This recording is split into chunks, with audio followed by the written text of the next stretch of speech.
Hello and welcome to another edition of the Hard Fowl. I am Intern Joe alongside my co-host, the Colossus of Clout, the great Collyn Taylor. Collyn, back from vacation. How are we feeling?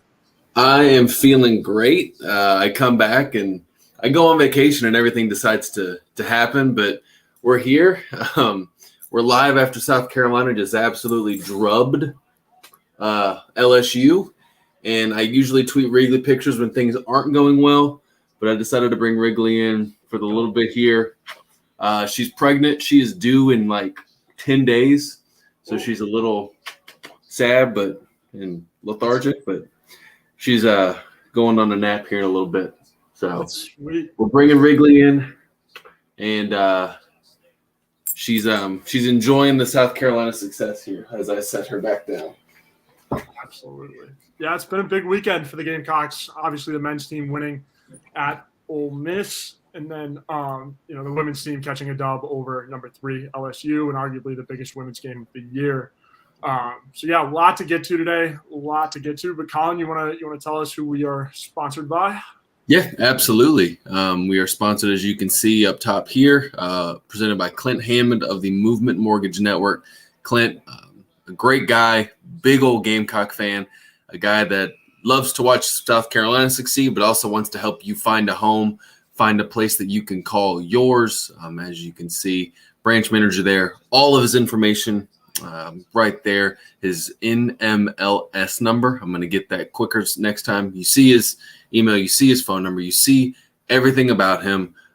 Contact Clint, get your stuff done by a Gamecock, find a way to get a house. And it's been that's the guy that helps pay the bills around here, and we're thankful for him. And now we get to actually talk about some South Carolina sports. Yeah, absolutely, Collyn. It's huge. What a big, I guess, getting into it, the game in question, the biggest one of the weekend is South Carolina and LSU. Dawn Staley's team gets it done in very high fashion against a very talented LSU team. A 24-point W over the LSU Tigers to remain undefeated at 25-0. Absolutely huge victory for Dawn Staley's squad. Collyn, tell me what you saw today. South Carolina's the best. We knew it going in, but South Carolina just reaffirmed themselves as the absolute 100% best team in the country.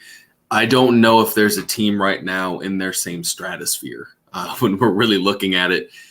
You just went to UConn, a top 5 team at the time, and you won that game. It got close late, but you go out there and you win.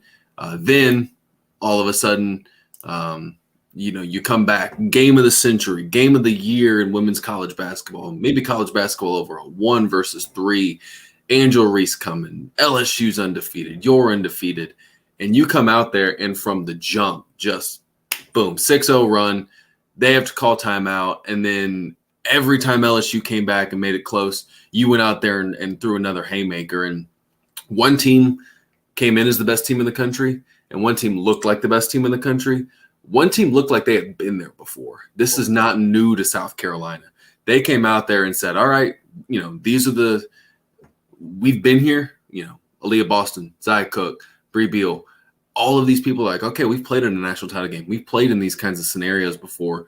Let's go be that. And you saw them come out and just lay haymaker after haymaker after haymaker.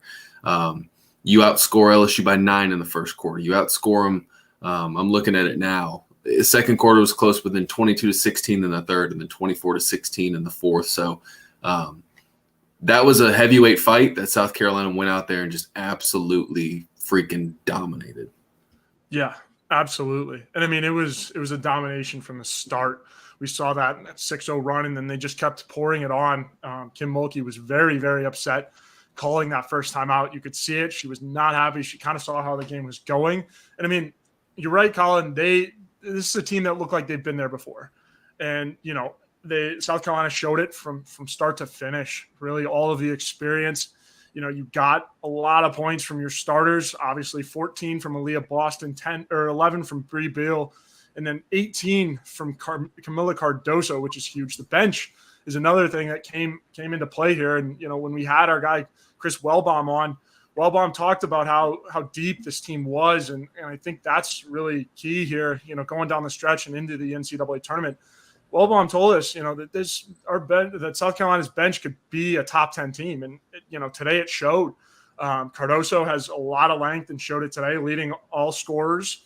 Leading South Carolina in scoring with 18. And then, you had Zaya Cook coming off the bench too, 17. Zaya Cook, a veteran on this team, really, really showed that, shot the ball really well today. And, and it showed. This team, whenever LSU started to mount a comeback, this team rallied back and showed why they were, on top, why they're the undisputed number one team in the country. And Dawn has has those girls ready to play from the jump. And, obviously this one was extra motivation, and you could tell Dawn had them really motivated. And after everything that Mulkey, the Mulkey drama and everything this summer, and, there was a lot on the line in terms of bragging rights here. And if LSU found a way to come in and beat you at home, a lot of questions would be left going into the SEC tournament and the NCAA tournament. And obviously LSU doesn't have, the toughest schedule left. So the winner of this game would likely, take the number one overall seed into the SEC tournament as well as the NCAA tournament. So big win for Dawn's crew. And I mean, from this game, I saw a lot of, I guess, kind of the way Dawn played as a player, from what I've gathered and everything, just very motivated and very, hard-nosed basketball and wanting it. This team wanted it more than LSU did. And you could tell, they were doing the little things right. They were playing defense, sharing the ball too. It was an unbelievable team effort. And, Dawn was able to, kind of empty the bench there towards the end. And I mean, just an all-around butt kicking from start to finish for the Gamecocks. They won this game shooting 6 threes. 6. That's it. That's all they needed to do. Yep. They shot 57.4% from the field. They shot 16 of 28. They could have won by more. They only shot 16 of 28 from the free throw line. You're talking about you out-rebounded LSU by almost 20. You had 14 offensive rebounds, 13 second chance points. Your bench outscored them by 20. You had more points in the paint. You assisted on 14 of 35 makes. LSU assisted on just 5 of 26. LSU is just like a one-person, two-person team. South Carolina, it's like, okay, cool. 8 players scored today. 8 for South Carolina. 1, 2, 3, 4, 5 of those double figures. Yeah. They can come at you from a lot of different ways. And that's not including Victoria Saxon, who only had 6. That's not including some of these highly rated freshmen who are going to come in and play big minutes for you down the stretch, either next year or in a couple years. You're talking about a team that one team looked like they were ready for the moment. LSU put a lot of eggs in this basket and saying, this is their Super Bowl, for lack of pun not intended there, but like they didn't have a great non-con schedule. They kind of rolled through the SEC for the most part. South Carolina challenged themselves in the non-con. They went up to UConn. They played at Maryland, if I'm not mistaken. You're talking about a team that was battle-tested, and they came out and proved it. I mean, to throw that haymaker early, you get all the momentum, the crowd on your side. It was just huge. And, yes, it was at home, which is a huge benefit for South Carolina. Do you think they lose in Baton Rouge? Do you think this is a team that if they go to Baton Rouge, they lose this game? I don't think it's a 24-point win, but it would be hard for me to see this South Carolina team going there and not winning that game at some point. If they have, they're not going to go this year, but I don't think they lose anymore. I don't think if this is a Baton Rouge, I don't think this one's changing results. Yeah, absolutely. And again, you're right. If it were in Baton Rouge, I don't think it would be a different result just because of how deep this team is and how well they played. I mean, they asserted dominance. Every moment they can answer. From the jump. And it's like, they proved that they are the undisputed number one team without any doubt. Yeah. Any doubt. And, this was LSU's first, a big complaint for them was that they don't play anybody ranked. And now they did. And, South Carolina showed them for what they are. and kind of showed that, UConn is darn near a better team almost, by way of proxy, if you will. But I mean, just utter domination from the start. And you really can't speak enough to it about what Dawn Staley has done with this program. A sellout crowd at Colonial Life Arena. That building is really, really hard to pack. For men's games, it doesn't really get like that. It's tough to pack regardless because it's such a huge arena. Even for concerts. Yeah, it's a tough place to pack. Absolutely. And so I think it's huge statement for, what Dawn has built here to sell that place out and to have the atmosphere that they did on Super Bowl Sunday when, people could be, tailgating or pre-gaming and stuff like that and getting ready for the big game. But no, women's basketball trumped everything. And that's huge day for another thing, like for women's sports too, like support women's hoops. Like that is the reason why you do it, because you get a crowd like that out there. That shows that women's basketball matters a lot. It really matters. And, shout out to Dawn for being able to pack that place. And obviously, like, I know these are the Beamer shades, Collyn, but, they're turning into celebratory shades now. Because, I mean, what a day. Like, really. And the whole city was, excited about it. And, you could kind of feel the energy around Columbia. Just everybody was ready for this game. And boy, did, the Gamecocks show how ready they were. They were pissed off. Collyn, they played like they were pissed off. And, Dawn did a really good job. And another thing that we've been talking about is like, how does this team find motivation and how does this team stay motivated and not get complacent? Well, today, I think they showed all that and more. And I think come tournament time and everything, it's just going to be that and even more. This team is hungry to go undefeated. This team is hungry to keep improving. And I mean, if they can keep improving, like obviously there are going to be some takeaways from today, but obviously not much, but like it's a perfect ball game from start to finish, and really no complaints for the South Carolina side. Yeah, South Carolina led for it's a 40-minute game. Last time I checked, right? If I'm doing my math right, South Carolina led for 39 minutes and 53 seconds. I'm not a journalism major. That leads me to believe that the game was tied 0-0 for 7 seconds. LSU never led. South Carolina led by as many as 24 points, which is their final margin of victory. And like you said, on a day, if this was a day in January or a day in March when things are, really kind of the sports world is cranked up, it still matters, but it's not as, I don't know how impactful compared to what it would be today. Right now, you're talking about the men's basketball slate has 1, 2, 3, 4, 5, 6, 7, 8, 9, 10, 11, 12, 13, 14, just 15 games today on the men's side of things. Yep.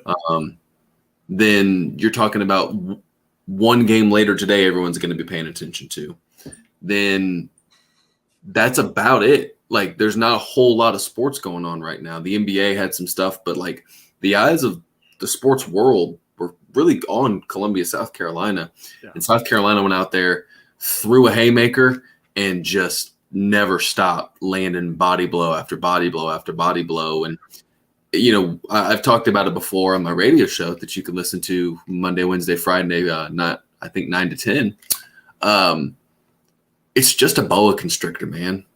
Like it's not like there's this one moment where they go boom, 10-0 run, they're up 4 and now they're up 14. Like there's no moment like that in most of these games. It's just you come out and from the jump you're just better. And you never really trail. There's never really any tough moment. It's just you boa constrict them to the point of they just can't breathe by the end of it. And you look up and you're up 10, you're up 15, you're up 24, however many, obviously they were up 24 today, but you just boa constrictor them. It's quicksand and they just sink into it or they get wrapped up and all of a sudden it's boom, boom, boom.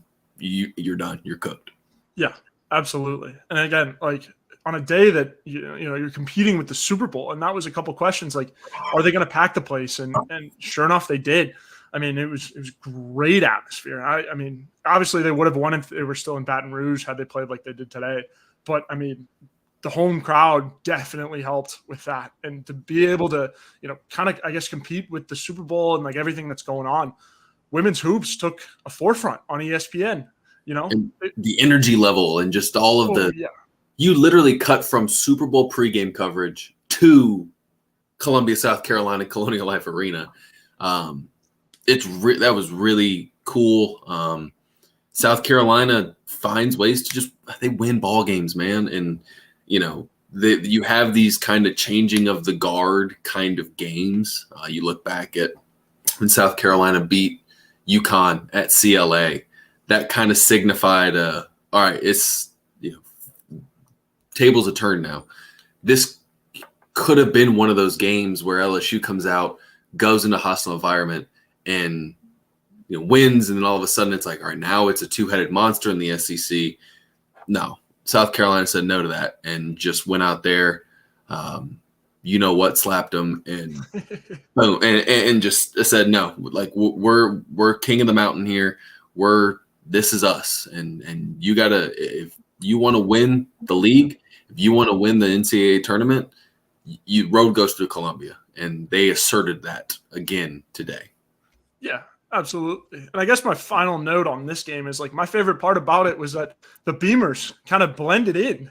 I thought it was awesome. I saw a couple pictures of where they were sitting pregame. It's not like they were courtside, and it's not like, I think Coach did a pretty good job of making sure that he wasn't the focus, and the focus was obviously on the court and all that. But I thought it was pretty cool that the Beamers kind of blended in. They were just there to watch the game, the product that Dawn Staley was producing, and all of that, and these women on the court and everything. It was, great game from start to finish, big game for the university. Dawn proved it once again that, and also too, she backed up everything that she said about the whole Gino thing, right? And everything. And, a lot of people were saying, is she going to back it up and all that? And us being in Columbia, we know that all too well, that Dawn Staley doesn't say something unless she can back it up. And boy, did she today. Few people can truly talk the talk and walk the walk. If we're building a Mount Rushmore, those people, Dawn Staley's on it. So, and we'll get to the stuff about, what's this mean? What's this look like moving forward later in the show? Because there is a men's game that we should probably touch on too. But just like I said, man, final thought from this one, you asserted your dominance again. And there was never really any doubt. They've been wire to wire the number one team all year. They got up and they said, this is a week where we play UConn, Auburn, which they drubbed Auburn, but two of our biggest games of the year come in a 7-day stretch. How are we going to handle it? And they looked like a team that knows how to handle it, is old, and just they looked like the best team in the country, and they backed up everything. They can take all these barbs, and they'll gladly – they don't want to be the villain, but a lot of people make them to be the villain, and every single time something happens, South Carolina goes out there and just proves why they're the best thing in women's basketball right now. Yeah, absolutely. And I guess going to our next point, you brought up the men's game. Men's team snapped an 8-game losing streak at Ole Miss. It's a big win for Lamont. And obviously, Gigi Jackson didn't play a whole lot. It was a really good team win from what I saw. And, I think it's a big win for Lamont because you didn't have, Gigi dominating. And obviously we'll get to that, the significance of all of that, but really, really good team win on the road. And it was a pleasant surprise to me that, because this team obviously with the win at Kentucky, but they didn't play well against Missouri. But to go at Ole Miss and to do that just kind of, shocked everyone that's been following this team. You really didn't see it as a game that, they were supposed to win, if you will, but good big team win. A lot of performances from a lot of, glue guys. And Jacoby, big day from Jacoby Wright, big day from Hayden Brown. A lot of guys that aren't necessarily the forefront when it comes to scoring stepped up. And I think it says a lot about what Lamont's trying to do and him as a coach as well. We've been asking questions about whether or not, he can get these guys to play for him. And I think the game at Ole Miss was a perfect example of that. Yeah. And it's really the losing streak, to put that thing in context. We're talking about 8 games. It's the longest, if I've done my math correctly, it's the longest in league since 2000. And it was just one where, they got drubbed a couple times. By 800 points to A&M. by 20 against Florida. But some of those losses, and they were lopsided, don't illustrate how close South Carolina was at the end of the first half, early in the second half, to make things interesting. You look at the Ole Miss game at Colonial Life. You had some chances to really make that thing interesting in the second half and never could. Auburn, you cut it to like a 10-point game with like 12 to play, and then you just never can. They end up blowing you out. Florida, it was like a 6-point game right at the beginning of the second half. You can't do anything. Georgia, you should have won at Georgia. Oh, yeah. You blow a 12-point lead in the second half. Mississippi State was back and forth, and then they pull away in the second half. Arkansas, you're nip and tuck with the team that's top 25 in KenPom right now. Missouri, you led at portions in the second half of that one, and that was back and forth until the very end.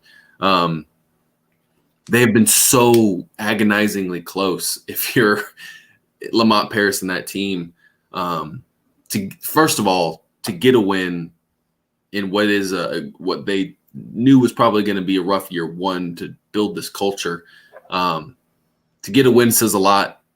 I think if you're a South Carolina player, a player in general on a team that was 8-16, 1-10 in SEC play, and had lost 8 straight, it would have been really, really easy to just go into effort mode and say, listen, we're just here to, kind of play out the rest of the year, whatever. They didn't. And they give credit to the Lamont and the coaching staff for getting them ready to play, weathering a storm. They were down big early. I say big, 7, 8 points, 9 points, something like that. They were down, and they found a way to chisel away and chisel away and chisel away without Gigi Jackson playing a ton. And I think that says a lot. And for South Carolina, it might not be getting 17 or 18 from Jacoby Wright or Hayden Brown every single game. That energy level is what you need constantly. And we'll touch on it later, but you have some winnable games down the stretch here to you're not a tournament team. You're not making the tournament, but to just make it look better as you finish the year. And the comment was right. The men's team progress is going to partially be judged on how this team improves over the course of a season, especially. And they've shown improvement, I think. I think it's easy to see just from an eye test perspective, the improvement you've seen after getting blasted by Tennessee, after getting blasted by A&M. You're starting to see them play a little bit better. They're not perfect. It's not still statistically not a great team, but they're kind of starting to find a groove better than they were maybe 4 or 5 games ago. Yeah, absolutely. And I think, back to, Gigi's side of things, we saw Gigi play. He played 12 minutes, not really sure, what's going on with that. I would assume it's kind of based on his play recently, which hasn't been great. I don't think it's punishment related, but when it's kind of funny, like how the progress point of things is where I'm going with this. Like I said earlier in my first point, like that was a team win at Ole Miss, to have your star player not on the floor as much.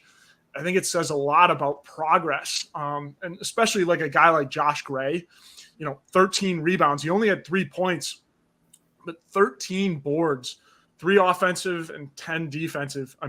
That's huge. That is huge from your big man. And we've seen Josh Gray improve and improve and improve. And I think, he'd be a guy that would play. Next year you're looking forward to him. Hopefully staying and kind of continuing to grow and be that big man that South Carolina's needed for a long while. And obviously the performance of Hayden Brown yesterday too is something worth noting. The guy does whatever it takes to win. And as long as he can keep, stay out of foul trouble, the kid can play, and he's also improving and improving and improving. And I think obviously Jacoby Wright got the start, big game from him, 17, Hayden Brown led all scorers, but led all guards in scoring. He shot the ball really efficiently, which is something we haven't seen from any guards on this team. And I think, it's really, really pivotal for him to have that performance. We hadn't seen that out of him yet. And I think going down the road, I think it's big because, it shows that this team can win as a team. When they play together, they're a good team. And it, like I said, shows a lot about Lamont too, with the questions about, is he a good coach? Is he not a good coach? Like, what is going on? Is it, a dumpster fire or not? Like, do we fire him or not? But like, I think that game kind of shows, pump the brakes a little bit. He can coach guys to win a game when your star player isn't playing 30 minutes a game.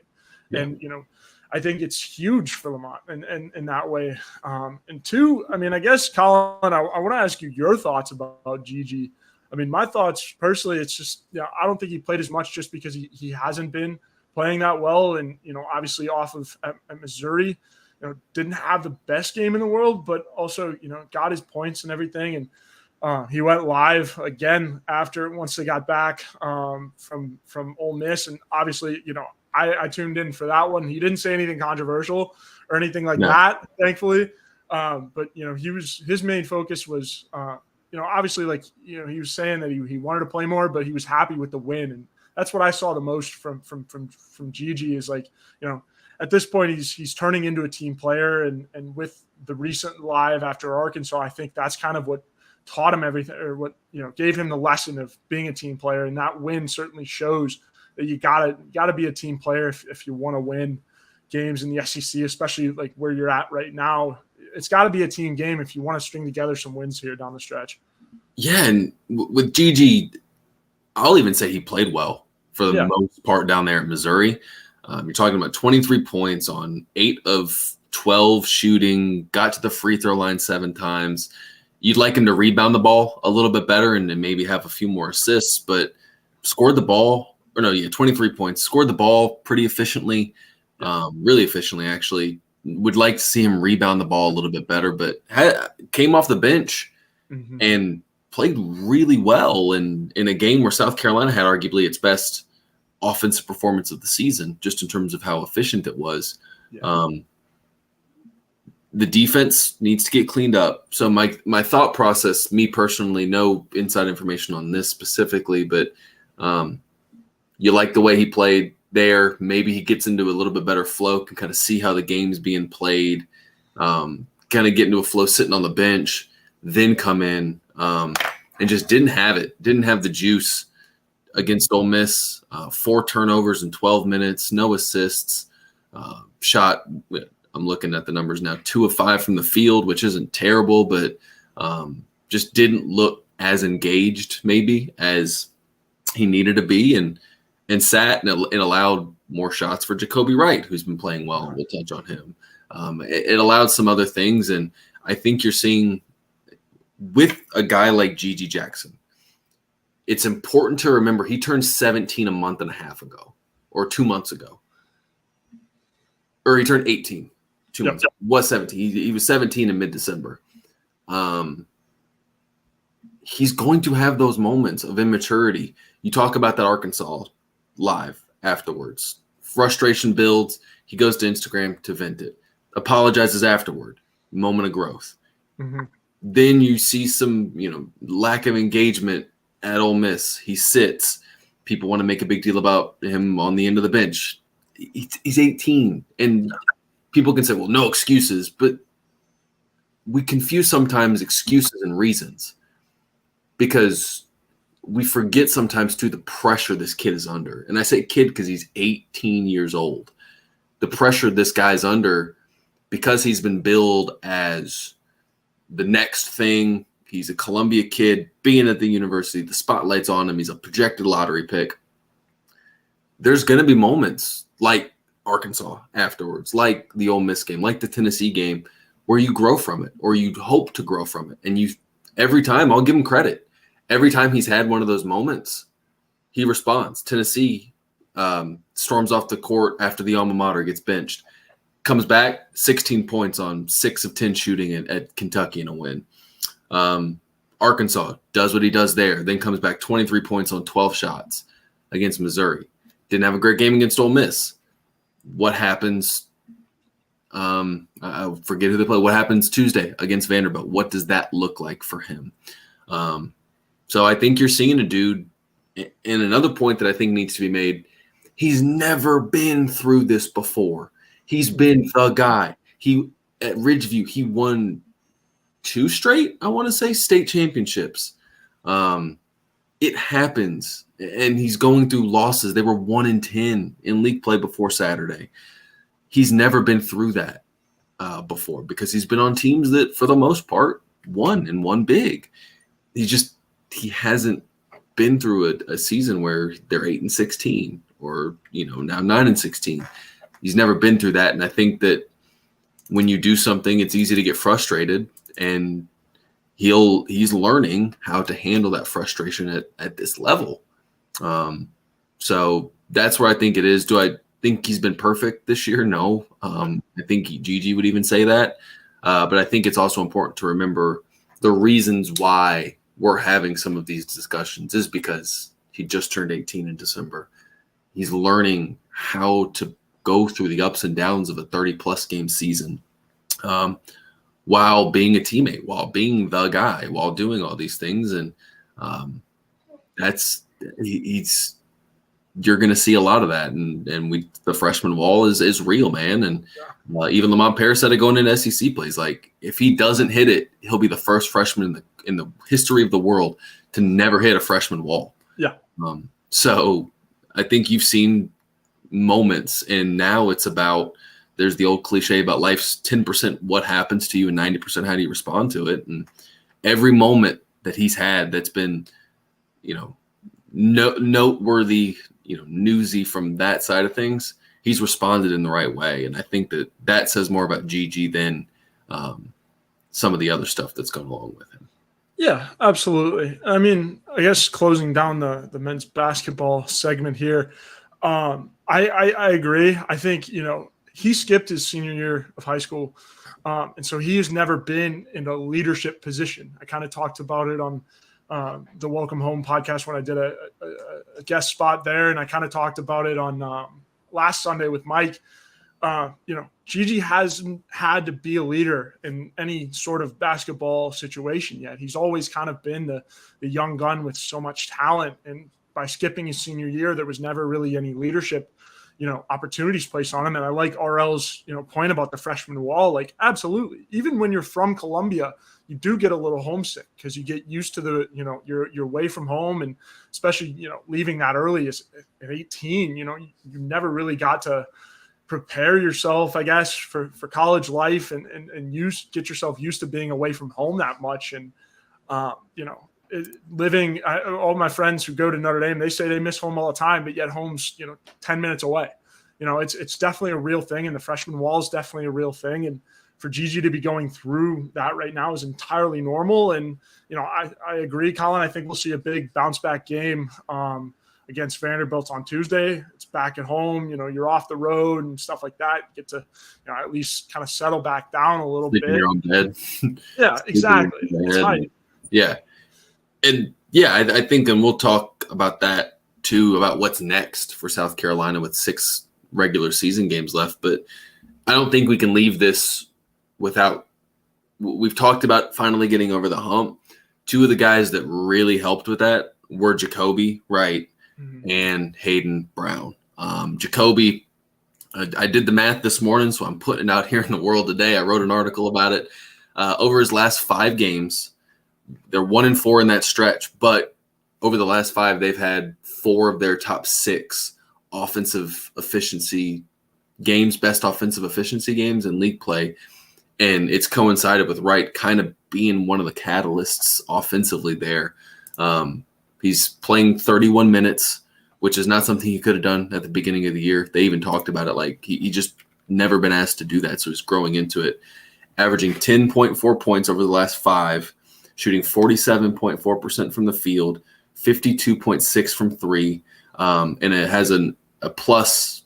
He's averaging 2.4 assists or 2 turnovers with an average offensive rating of 111.2. That is good. That is really good. Really good for a guy that's was coming into the year, anticipated being in that reserve role. South Carolina's coaches anticipated him being that 6th or 7th guy, first 1 or 2 guys off the bench. Since he's been inserted in the starting lineup for Gigi, 34 minutes per game, which is something that it maybe wasn't anticipated at the beginning of the year.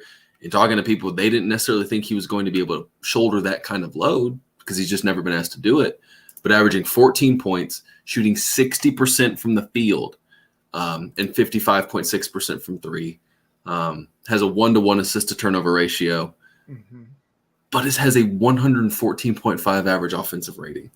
Stupid. I think that's what you want from Kobe Wright, especially playing the minute load he's been playing, having to defend other guards in the SEC who are as athletic as all get out.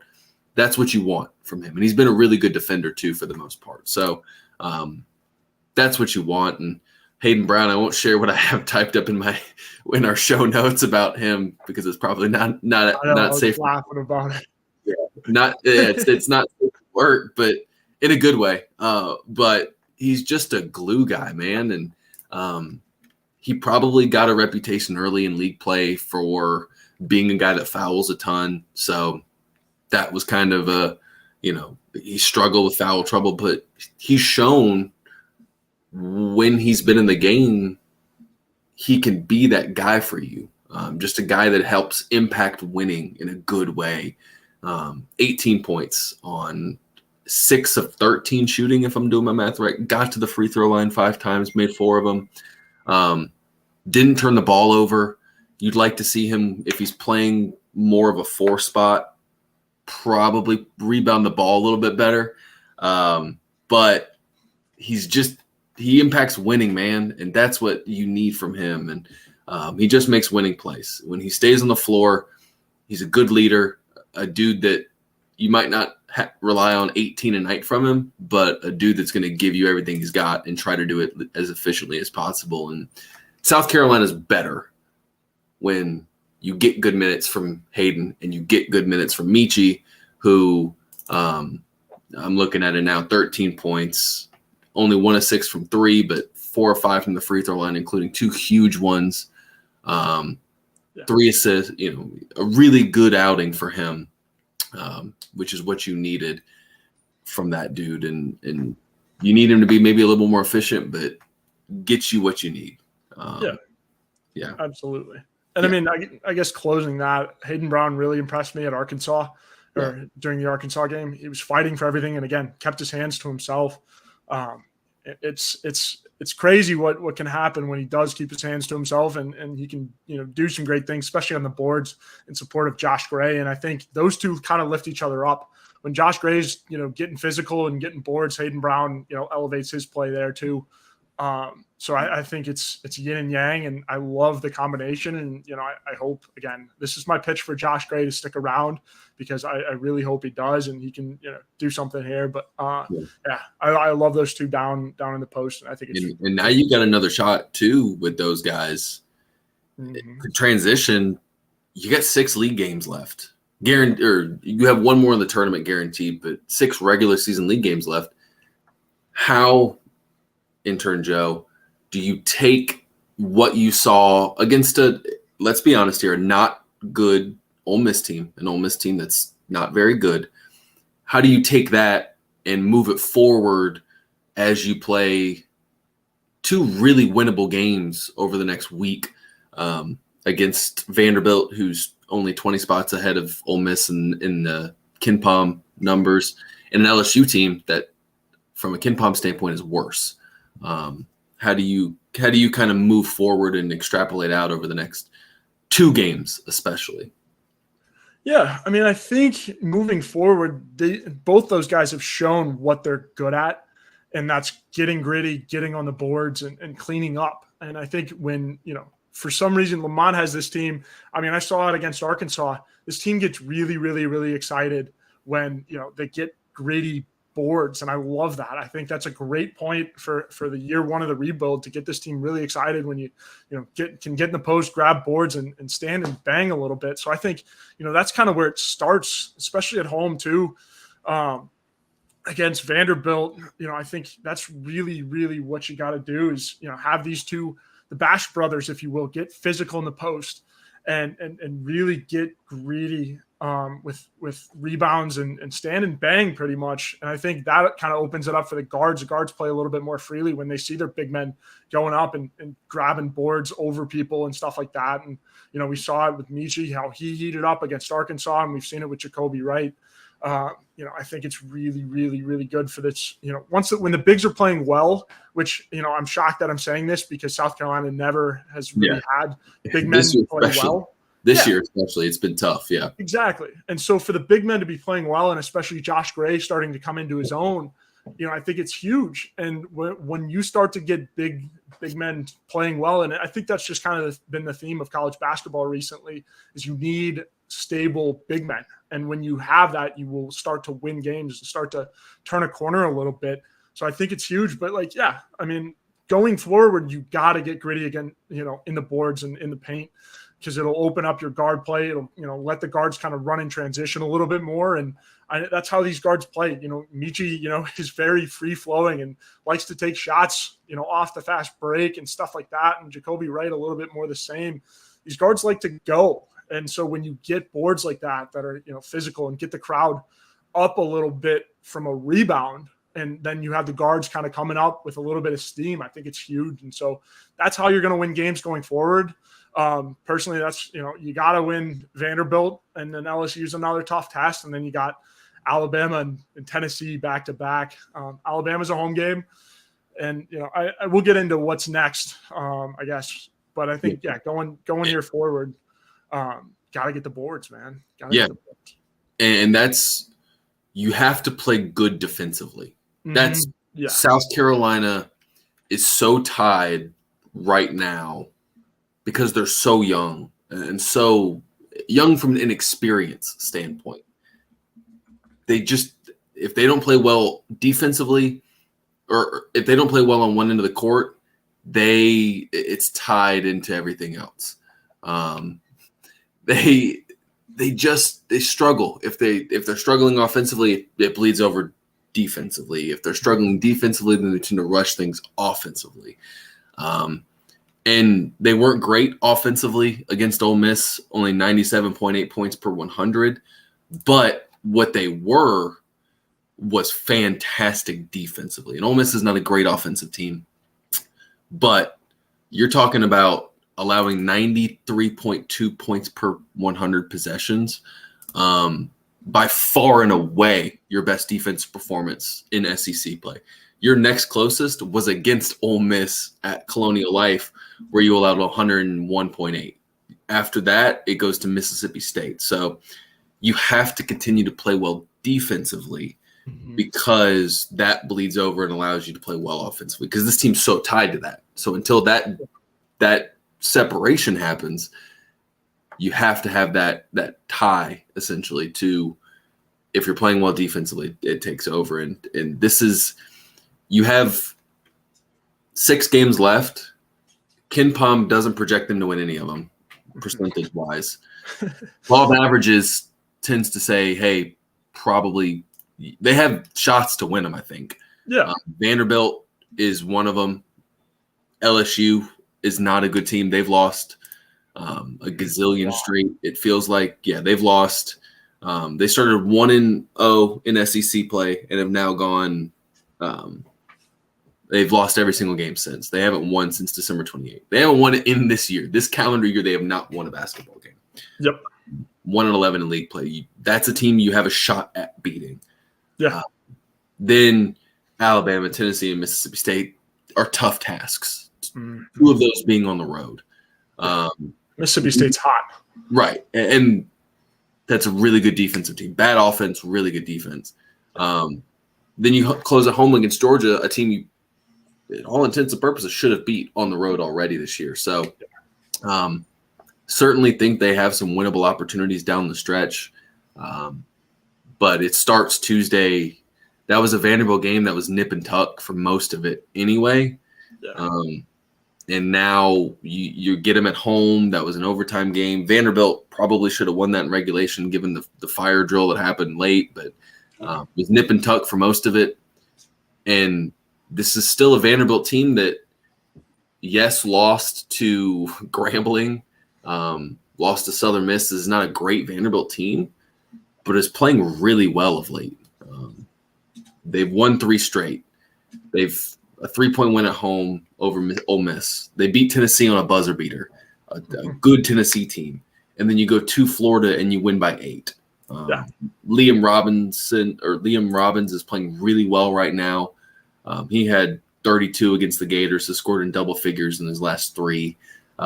This is a Vanderbilt team that's kind of finding itself, as starting to kind of turn a corner.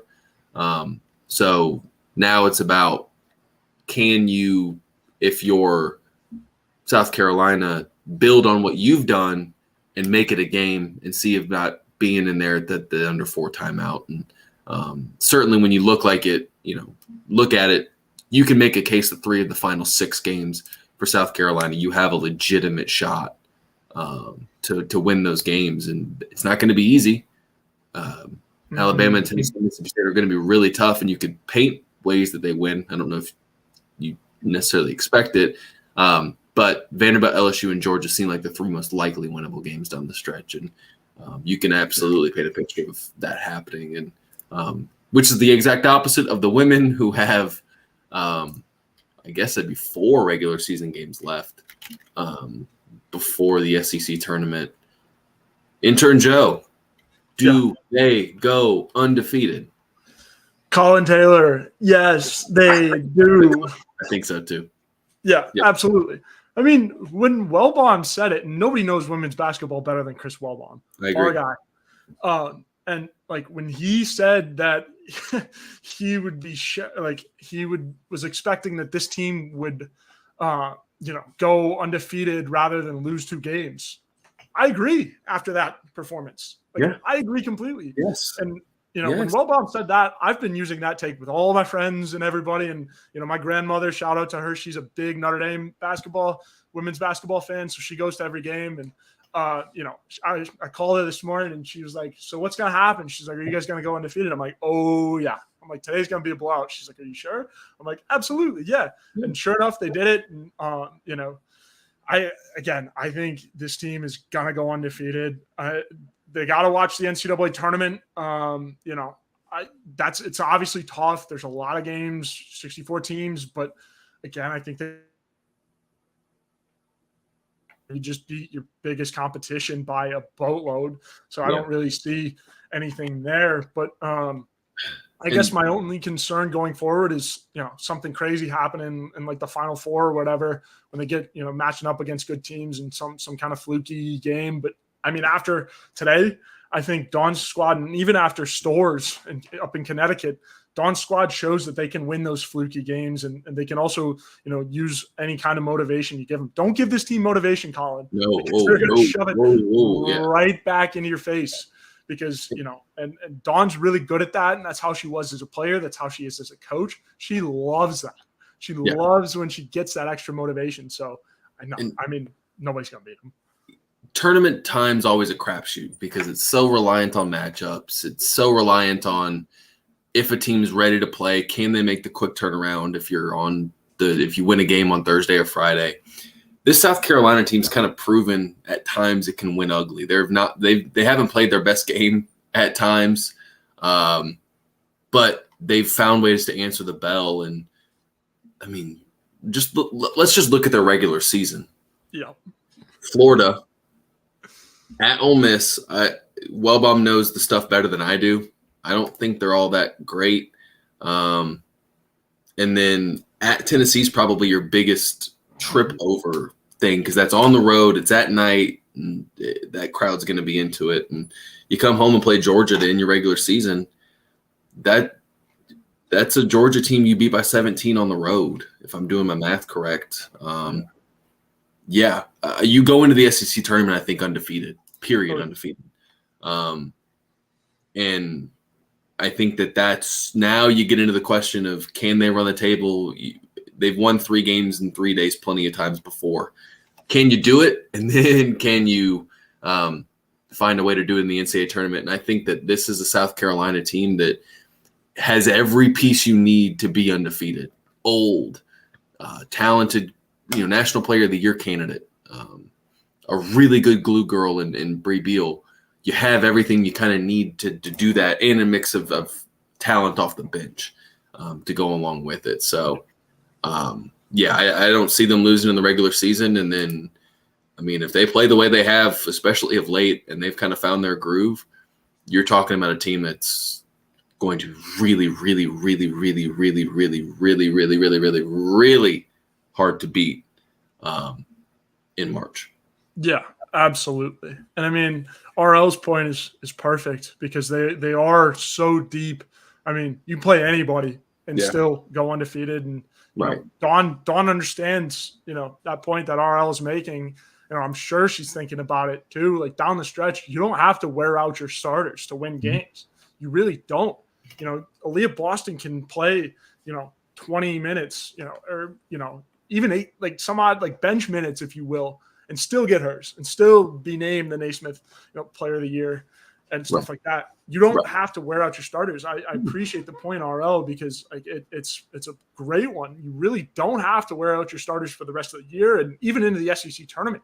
And then what you do from that is then you build your bench, you build the next generation of players so they have the experience in bigger moments and stuff they like know that. what the NCAA tournament feels like. They know what the SEC tournament feels like. And then they're locked and loaded for next season. And then it's the same groove, same thing. You'll have a mix of veterans coming back, and you'll have a bench that's been there before, which I think it's crazy. Like, I think that's, the testament to Dawn's dynasty really is like, she knows how to manage players now that she's at the top to where, this team will have experience come next year. And it's not going to be a shock if they do it again because they're just so talented from top to bottom, and Dawn has them ready to go.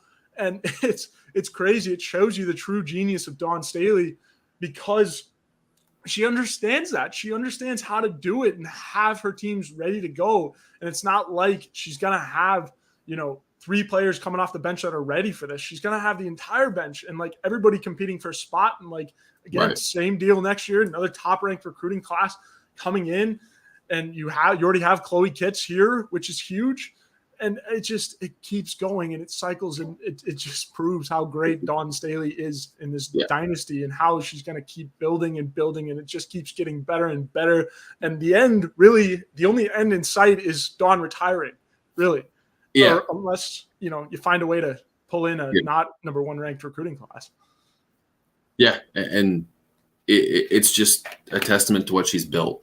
I mean, just winners win, and she's pretty much won her entire career. And it's impressive to watch what she's built here as we kind of get to the tail end of what this season is and what crunch time is going to be here in a few weeks. But Joe, we got a game to watch. Let's end it with some questions. Yeah, absolutely. Before we do that, I do want to get to our other sponsor, Taxiety, really quickly before we get to some questions. Taxiety is that uncertain feeling you get right before you're doing your taxes, but you don't have to go through it alone. The tax team at Liberty Tax in Irmo, Lexington, and Columbia will walk you through the process, clear up any confusion, and guarantee you'll get the biggest possible refund or your money back. It's tax time. If you're in a hurry for your refund, call the team at Liberty Tax. Fast, accurate, and guaranteed. On the other hand, if you think you might be owing Uncle Sam, talk to the Liberty Tax team to make sure you're not paying more than you should owe. They'll find every possible deduction for you. Locally owned and operated, staffed by tax professionals from your neighborhood. Open 9 to 9 on weekdays, 9 to 5 on Saturdays, with multiple service options. Start through the Liberty Tax mobile app or through the desktop portal. Make an appointment or just walk in. Give them a call. Upload your tax documents. When you come in, your return will be ready to review and sign. Their number is 803-462-5576. Once again, their number is 803-462-5576. As we transition into our last segment of the show right before the big game, always the fun one, the questions. And we've got a couple of them here from RL. I guess going into this one first and foremost, Lamont bringing the potential CLA for women's games, see what the environment, I guess, I thought it was more of a question. It's more of a statement, if you will, but yeah, I think it'd be important. And also too, I like the point. It's a different viewpoint. I do think it'd be a big recruiting piece to be like, hey, this is what we can do here. Yeah. And I don't know if they're going to bring them in 4 games, but it never hurts to show them, like, this is what Dawn built. This is what basketball at South Carolina can look like if you come. You can help build. You can be to the men's program what Asia Wilson, what Tiffany Mitchell, what Ty Harris, they built this into what it is. Come help us build that into what it is too. And look at the crowd; they're into it, they're ready for it, and I think that's certainly a selling point. Do I think they'll bring them to games? No, but I do think they talk about it, and I do think that's something that matters when you're trying to sell recruits. Absolutely. Absolutely. Another one from RL, this time on our guy, Gigi Jackson. Is Gigi's lack of starting the last two games in the limited minutes this last game something to worry about? Collyn, I'll let you handle that one.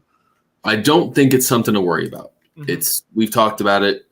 I do think that he's going through a maturation process. It's a situation where he'll grow, and we'll see how that morphs and how he responds to it, because how he responds to it is going to dictate his minutes. And if he responds the right way, you'll see his minute load increase. And if he doesn't, then you're going to have games where he plays 12 minutes. And so I don't think it's something to worry about right now. And now it's a matter of, can he build on it? Yeah, absolutely. I agree completely. I don't necessarily think it's something to worry about. I think, it is kind of a reality check for him. And I think it's doing great, for his confidence and for everything. And, obviously he was upset that he wasn't playing as much, but I also think too, it's, a little delayed that it's coming this late because he has played so well leading up to it. But, you figured this was coming because he is so young and everything like that. But all I think this is doing is helping him as a player and as a person. You kind of have to go through it. And RL mentioned earlier, shout out him, for bringing that up. The freshman wall is a real thing. And for him to be going through it, obviously it's a little late in the year to be doing it, but everyone's got to go through it. And, Gigi will learn from this and get better because of it. And I think that'll help him whether or not, he decides to stick around next year or decide to go to the NBA. I think it just helps him entirely. And, I think it's really, really good for him. Yeah. And the last question we got today is a real question. We got one more. We got two questions. Oh, we do have more questions coming in. Come on now. Another one from RL too, but we'll get to this one. Fun one. What is up with these UFOs, Collyn? You got any idea, man? I wish I could tell you. It was actually really funny. We flew out, which if you've ever been to the Orlando airport, don't go. Don't go back. The Orlando airport's terrible. I hate it. But we were flying out to Orlando, the saddest place in the city. I guess that would have been last Sunday. And we saw the fighter jets take off from Columbia Metropolitan Airport to go shoot the first one down. So that was pretty funny when we were watching that. And yeah, we were enjoying a nice apple juice before our flight. So yeah, I think who knows what it is. I'm not into the conspiracy theory aspect of all that stuff, but it was cool seeing fighter jets. Absolutely. I think the one over Alaska could cause some, or Canada or whatever, the metal one that they shot down could cause some conspiracy theories. Yes. I mean, I don't necessarily believe in aliens, but I think, it could be. I don't know. There's a lot left to be there, but I think, everything that's going on in the world right now, it's probably just another unidentified flying object. But I guess, so here's our last question from RL. Appreciate the donation. Yes. Great points by you guys. You talked the greatness of Dawn Staley. Is it too early for her statue? I say no. We're getting a statue, aren't we? Like I think so. Non-Gamecock related, but I think she is getting a statue close to the State House. Yeah, I believe so. It's in the works. It's been in the works for a while. And I think, it should be by the State House too. Yeah. If they keep winning the way they're winning, make room for an Aaliyah Boston one too. Make room for an Aaliyah Boston one too. That's all I'm saying. Absolutely. And I mean, there's nothing wrong with having like a bunch of statues outside Colonial Life. Obviously, it's kind of it's a big, I guess decoration thing, but it's a good way to honor people too. And, when you bring recruits in, before you even walk into the building, it's like, oh, hey, this is what you can do here. I think it's huge. Yep. And so I think Dawn's statue obviously deserves to be by the State House or somewhere. I mean, obviously I'm not saying Colonial Life isn't significant, but Dawn Staley means so much to this community, and she's going to continue to do that until she retires. And I'm sure after she retires, she's still going to be a big part in it, whether or not she goes elsewhere or not. She's still going to be a big part of things here in Columbia. And I agree, Collyn. I think Dawn Staley's statue is huge, and I think you got to put it somewhere of significance because she's done so much for Columbia and women's hoops in general. She has elevated her team's game and her program to the point where, that game was on ESPN, and I'm excited to hear the numbers from it. I'm sure they were pretty good considering it was Super Bowl Sunday. A lot of people were watching that game, and a lot of people were excited about women's basketball. And it's not something, I've had heard, a lot from across the country in the national news is, and it's just, she has built something that, can't really be replicated on the stage that it is. So she means so much to the city, so much to this university that, yeah, absolutely. And it's not too early. Get a statue now. Build it tomorrow, if you will. Yeah, start that planning process. Yeah, absolutely. Absolutely. So, all right, that is everything here from us.